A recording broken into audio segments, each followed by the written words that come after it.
आज 17 रमज़ान मुबारक और आज का दिन दो खुसूसी रीज़न की वजह से बहुत ज़्यादा मखसूस है, बहुत ज़्यादा स्पेशल है। एक तो ये कि आज रसूल पाक सल्लल्लाहु अलैहि वसल्लम की महबूब सौजा उम्मुल मोमिनीन हज़रत आयशा के यौम विसाल भी है। हज़रत आयशा जिन्होंने रसूल पाक सल्लल्लाहु अलैहि वसल्लम के इस दुनिया से जाने के बाद दीन की तबलीग भी की, सियासी बसीरत भी दिखाई और कई जंगों में उन्होंने इसमें हिस्सा भी लिया। और अहले बैत की भी अगर फ़ज़ाइल के वाले से बात करें तो ये उनकी रावी भी हैं। जी, आपने बहुत बहुत शुक्रिया मदिया। आपके जो टॉपिक्स आपने सेलेक्ट किए हैं दोनों बहुत इम्पॉर्टेंट टॉपिक हैं। उम्मुल मोमिनीन हज़रत आयशा सिद्दीक़ा रज़ियल्लाहु अन्हा से मुताल्लिक भी हम गुफ्तगू करेंगे। उनके फ़ज़ाइल ज़ाहिर है कि बेशुमार फ़ज़ाइल हैं उनके। और नबी सल्लल्लाहु अलैहि वसल्लम से किसी वक्त पूछा गया कि आपका पसंदीदा कौन है, तो आपने फरमाया आयशा। यानी ये एक बड़ी अहम बात है नबी सल्लल्लाहु अलैहि वसल्लम के हवाले से, और आप उनसे बेपनाह मोहब्बत करते थे। और जैसे कि अभी मदीहा ने कहा, वो हदीस की बहुत बड़ी राविया थी और उनसे बहुत सारी अहादीस मंसूब हैं, और उनके इस तरह से मसाइल उन्हें मालूम थे कि सहाबा इकराम भी उनसे नबी सल्लल्लाहु अलैहि वसल्लम के विसाल के बाद भी आकर उनसे जो है वो दरियाफ़्त किया करते थे मुख्तलिफ़ मसाइल।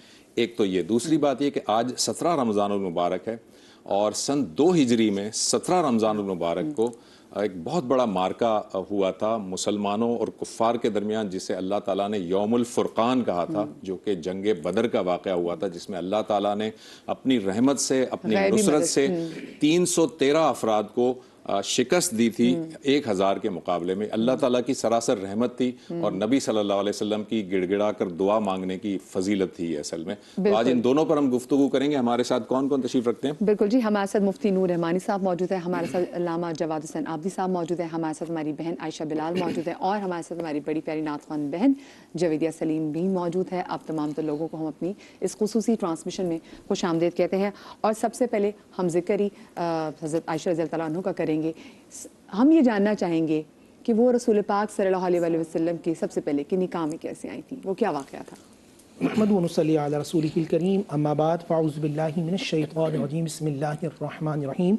तमाम तारीफ़ें अल्लाह सुब्हानहु व तआला के लिए और दुरूद सलाम अल्लाह के रसूल, हम सब के आका, हम सब के मौला, ताजदार मदीना, ताजदार ख़त्म नबूवत हुज़ूर मुहम्मद रसूलुल्लाह सल्लल्लाहु अलैहि वसल्लम। और अल्हम्दुलिल्लाह आज दिन है हज़रत अम्मा आयशा सिद्दीक़ा तैयबा ताहिरा रज़ियल्लाहु तआला अन्हा के, जिनकी शान में अल्लाह ने कुरान सूरह नूर में अल्लाह ने 18 आयतों को नाजिल फरमाया, जिनकी शान बेनियाज़ी ये है कि अल्लाह ने उनसे वो काम लिया कि 2210 अहादीस की वो रावी अकेली रावियाँ हैं। और जब कभी साहबे कराम रज़ी अल्लाह तआला को कोई मामला दरपेश आता तो कुरान और हदीस से इस किसी भी मामले को ये इस्तिंबात करती थी। और जो 13 मुज्तहिदीन जो मदीने में साहबे कराम रज़ी अल्लाह तआला अन्हुम थे, उनमें से ये एक राविया थी। और ये एक ऐसी मुहद्दिसा मुफस्सिरा मुतकल्लिमा थी, ये मसाइल को इस्तिंबात करती थी और ज़ख़ीरे हदीस में अल्लाह ने इनसे एक बहुत बड़ा काम लिया। अब वो बहन का सवाल कि किस तरह का रिश्ता हुआ, तो नबी पाक सल्लल्लाहु अलैहि वसल्लम शाह फरमाते हैं कि मुझे 3 दिन जो है वो अम्मा आयशा रज़ी अल्लाह तआला अन्हा की तस्वीर फरिश्तों ने आके दिखाई, ये आपकी ज़ौजा होंगी, ये आपकी ज़ौजा होंगी और ये आपकी ज़ौजा होंगी। और फिर अल्लाह सुब्हानहु व तआला इनसे इनका अक़्द करवाया। और इनकी ख़ासियत ये रही कि हज़रत जिब्रील अमी इन पर अल्लाह का सलाम लेकर आए। और जो रिश्ते के हवाले से बात की जाती है कि इनका रिश्ता अल्लाह सुब्हानहु व तआला ने आसमानी दुनिया पर रखा था। जिब्रील ने तो जनाब खदीजतुल कुबरा के उसमें भी सबसे पहला सलाम तो सबसे पहला तो सैयदा खदीजा रज़ी अल्लाह तआला अन्हा के हवाले से था। और फिर दूसरा जो सलाम जिब्राईल लेके आया अम्मा उम्महातुल मोमिनीन में, वो अम्मा आयशा सिद्दीक़ा तैयबा ताहिरा रज़ी अल्लाह तआला अन्हा पर नाज़िल हुआ। और फिर ये है कि नबी अलैहिस्सलातु वस्सलाम इनसे कितनी मोहब्बत फरमाती। ये इस कायनात में ये वाहिद खातून है कि किसी नबी का रोज़ा मज़ार मुबारक हुजरे के अंदर है तो वो अम्मा आयशा रज़ी अल्लाह तआला। और इनकी शान ये थी कि अल्लाह ने इनके बिस्तर में भी कुरान को नाजिल किया है। और ये नबी साहब से कितनी मोहब्बत करती थी, इसका एक छोटा सा वाक़ई है कि नबी साहब ने फरमाया कि आयशा तुम मुझसे नाराज़ होती है ना, तो मुझे मालूम चल जाता तुम मुझसे नाराज़ हो। फरमाया कैसे? फरमाया वो इस तरह कि जब तुम मुझसे राज़ी होती हो तो तुम कहती हो रब्बे मोहम्मद की कसम, और जब कोई तुम नाराज़गी दिखाती हो तो कहती हो रब्बे इब्राहिम की कसम। अम्मा आयशा ने फरमाया मैं ज़बान से इब्राहिम कहती हूँ मगर दिल में तो मुस्तफ़ा आप ही होते हैं।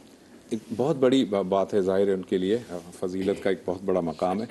मैं इस हवाले से भी जानना चाहूँगा, जब नबी सल्लल्लाहु अलैहि वसल्लम का विसाल का वक्त क़रीब था तो ये अम्मा आयशा ही थी جنہوں نے ان کے لیے جو ہے وہ تازہ مسواک کو نرم کیا، چبایا اپنے منہ سے، اور پھر نبی صلی اللہ علیہ وسلم نے ان کے اس چبائے ہوئے مسواک سے مسواک کی، اور پھر نبی صلی اللہ علیہ وسلم اس دنیا سے رخصت ہوئے تھے. آپ کی سر مبارک جو ہے وہ ان کی گود میں رکھا ہوا تھا. میں چاہوں گا کچھ اور بھی فضائل اگر آپ ان پہ بیان کر سکیں. بسم اللہ الرحمن الرحیم. دیکھیے 17 رمضان المبارک آج دو اہم مناسبتیں آپ نے ذکر فرمائی. ایک خود حضرت عائشہ کے حوالے سے اہم ترین مناسبت ہے، اور دوسری مناسبت خود غزوہ بدر، جسے مارکہ بدر بھی اور غزوہ بدر الکبریٰ بھی کہا جاتا ہے. دیکھیے قرآن مجید نے ازواج پیغمبر امہات المومنین کی شان کو بڑی شد و مت کے ساتھ اس عنوان سے بیان فرما رہا ہے. سورہ احزاب 56واں سورہ قرآن کا، کہ النبی اولا بالمؤمنین من انفسہم وازواجہ امہاتہم. ارشاد فرمایا کہ نبی اکرم صلی اللہ علیہ وآلہ وسلم تمہاری جانوں میں سب سے زیادہ تم سے قریب ہیں، اور ان کی ازواج تمہاری مائیں ہیں.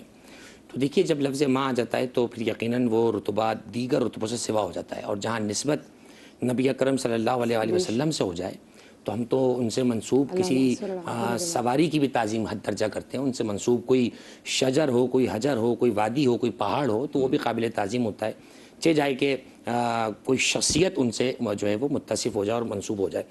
میں دو حوالے سے بات کرنے کی خواہش رکھتا ہوں. دیکھیے ایک تو مشترکہ عنوان ہے امہات المومنین کا، جو تمام امہات المومنین کو شامل ہے، خواہ وہ 11 ازواج ہوں یا 12 کی تعداد ہو، یا اگر 12 سے بھی زیادہ کا قول کسی نے کہا ہے، تو وہ سب پیغمبر اکرم کی حریم کہلاتی ہیں، ان کی اہل حرم کہلاتی ہیں. بالکل صحیح. ایک تو عنوان یہ ہے. پھر نبی اکرم کی بارگاہ سے کچھ خصائص عطا ہوئے ہیں، جیسے کہ ابھی خود مفتی صاحب نے بیان فرمایا کہ حضرت خدیجہ کبریٰ سلام اللہ علیہا کو بھی اللہ سبحانہ و تعالیٰ کی جانب سے سلام آیا. پھر دیگر امہات المومنین کے مناقب فضائل اپنے مقام پر موجود ہیں. اہم ترین خاصیت جو حضرت عائشہ کو تمام ازواج میں ممتاز کرتی ہے، وہ خاصیت یہ ہے کہ پیغمبر اکرم صلی اللہ علیہ وآلہ وسلم سے جس قدر روایات فضائل اہل بیت کے ذخیرے میں آپ نے نقل فرمائی ہیں، اتنا وافر حصہ کسی اور بی بی کے حصے میں نہیں آیا، جبکہ دیگر ازواج پیغمبر ام المومنین موجود تھی وہاں پر. تو ہم یہ سمجھتے ہیں کہ بنیادی طور پر حضرت عائشہ کا ذکر جو ہے وہ اس عنوان سے ہمارے درمیان ہمیشہ موجود رہے گا، زندہ رہے گا.